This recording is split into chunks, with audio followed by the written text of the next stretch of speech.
नमस्कार दोस्तों, स्वागत है आपका लर्न विद एआई में। आज का टॉपिक बड़ा ही दिलचस्प है। 8वां केंद्रीय वेतन आयोग और एफएनपीओ का वो 60 पन्नों का ज्ञापन जिसने सभी की नजरें खींच ली हैं। बिल्कुल।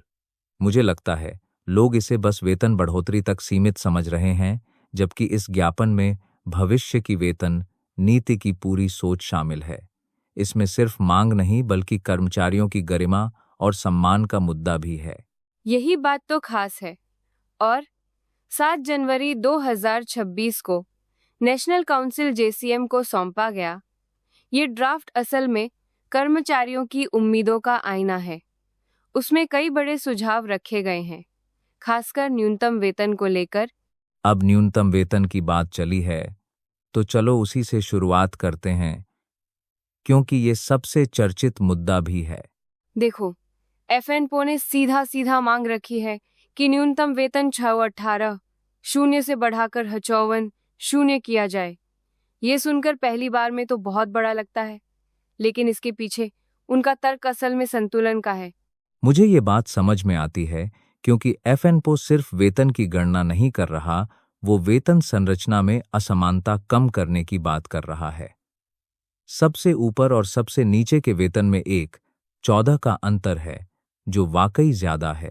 और इसी अंतर को घटाकर 8 करने का एफएनपीओ का सुझाव वाकई सोचने लायक है।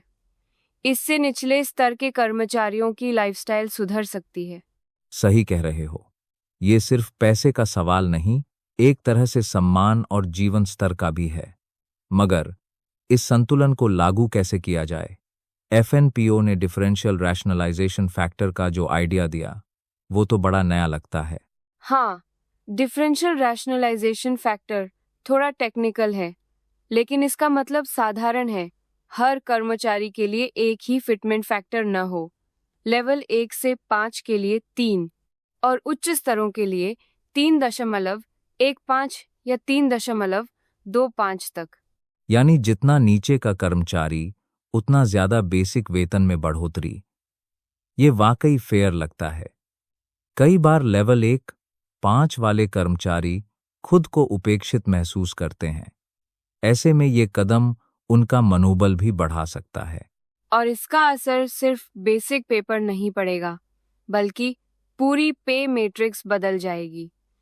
उदाहरण के लिए, लेवल 6 पर भी वेतन 3 गुना से ज्यादा हो सकता है। ये तो सुनकर लगता है जैसे पूरी सैलरी स्ट्रक्चर ही रिवॉल्यूशनरी हो जाएगी। लेकिन फिटमेंट फैक्टर के अलावा एफएनपीओ ने वार्षिक वेतन वृद्धि और अलाउंसेस पर भी बड़े बदलाव की मांग की है। जरा उसका भी जिक्र करें। बिल्कुल। एफएनपीओ ने वार्षिक वेतन वृद्धि को 3% से बढ़ाकर 5% करने की मांग रखी है, ताकि महंगाई का बोझ कम हो सके। साथ ही यात्रा भत्ते और एलटीसी में भी बड़ा बदलाव प्रस्तावित किया गया है। ये मुझे खासा प्रैक्टिकल लगा, क्योंकि आज के ज़माने में समय और सुविधाएं दोनों ज़रूरी हैं। लेवल 1-5 को इकोनॉमी एयर या AC3 की सुविधा, लेवल 6-11 के लिए ज़्यादा आराम और सीनियर अधिकारियों को बिजनेस क्लास, ये काफ़ी संतुलित लगता है। यहाँ साफ दिखता है कि एफएनपीओ सिर्फ वेतन नहीं, बल्कि कर्मचारी के पूरे अनुभव को आधुनिक बनाने की सोच रहा है।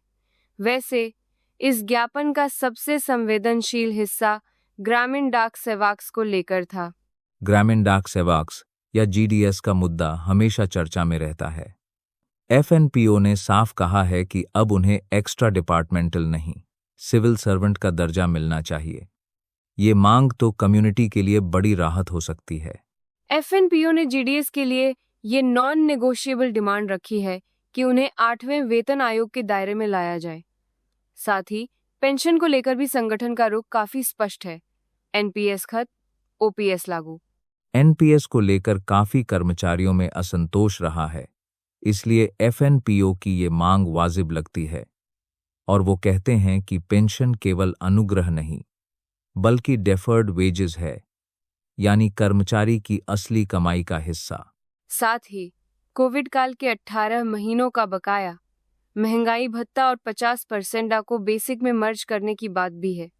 ये सारी बातें कर्मचारी हित में हैं।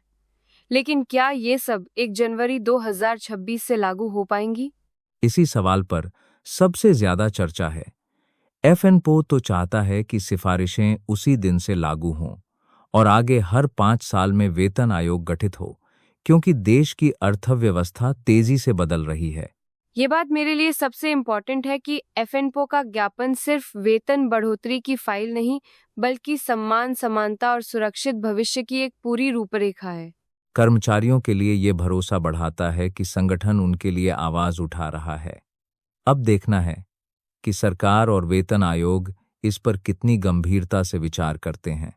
यही उम्मीद है कि आने वाले समय में कर्मचारी वर्ग की मांगें नयरंदा न हो।